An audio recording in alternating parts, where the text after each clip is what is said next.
Hi, I'm Mark Lomax, one of 5 supervisors representing the residents of Warrington Township. I'm also the board liaison to the Warrington Township Police Department. Today, we're starting a new video feature called Coffee with the Chief. This series allows the Chief of Police, Dan Friel, to bring the residents up to speed on the latest public safety issues and to speak about the programs and initiatives that the department is undertaking. Hi, I'm Jacqueline Wilson, part of Administrative and Communication Support with Warrington Township in Bucks County, Pennsylvania. Today, I'll be asking the Chief of Police, Dan Friel, about the accreditation the department just received. Hello, Chief, and thank you for joining me. Hello, Jacqueline. Thanks for having me. Absolutely. I understand the police department just received accreditation from the Pennsylvania Law Enforcement Accreditation Committee, or PLEAC as it's known. What does receiving this accreditation mean for the residents and the businesses of Warrington?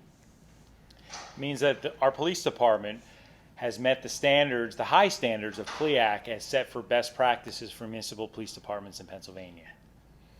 It ensures that we have the policies and procedures in place to ensure the safety of all our citizens.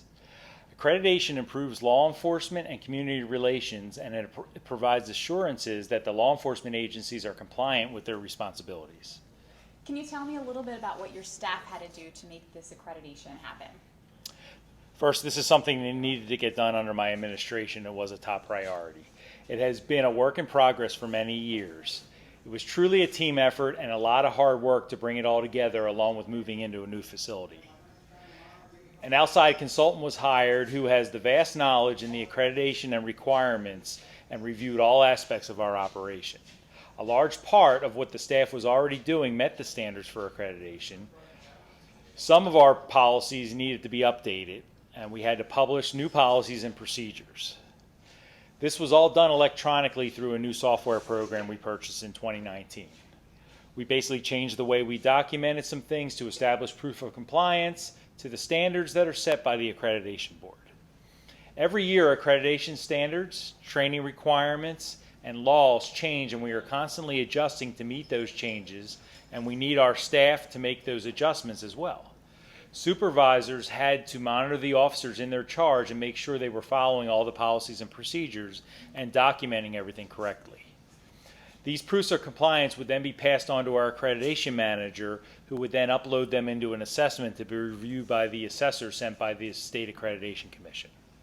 As we prepare for the on-site assessment, we moved into a new state-of-the-art police facility and had to change some of the processes as the old ones did not fit the new facility. Officers and staff had basically 2 months to learn and comply with the new procedures and processes, and they did so without any issues. I don't know if you're aware of this, Jackie, but my understanding is only 10% of the law enforcement agencies in Pennsylvania have achieved this accreditation status, Wow. and we're proud of it. That's definitely something to be proud of. Going forward, what will the department have to do to maintain this accreditation? Reaccreditation is done every 3 years. Currently, there are 139 state standards. Starting right away, we will continue to update policies and procedures to stay current with the most recent standards, laws, and law enforcement trends.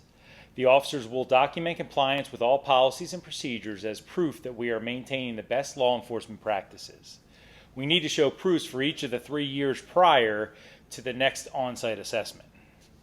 During our initial accreditation assessment, we produced 674 proofs of compliance. This means that we will need 3 times that number of proofs that we needed during the initial prior to the next assessment. Most of our previous required biannual or third-year trainings are now annual trainings. We are committed to this, Jackie, and ready for the next challenge. That's a great challenge to live up to. That's all for this episode of Coffee with the Chief. I'd like to thank the Chief for taking the time to be with us today, and we are excited to invite you to watch our next episode in the future. Thank you. Have a good day.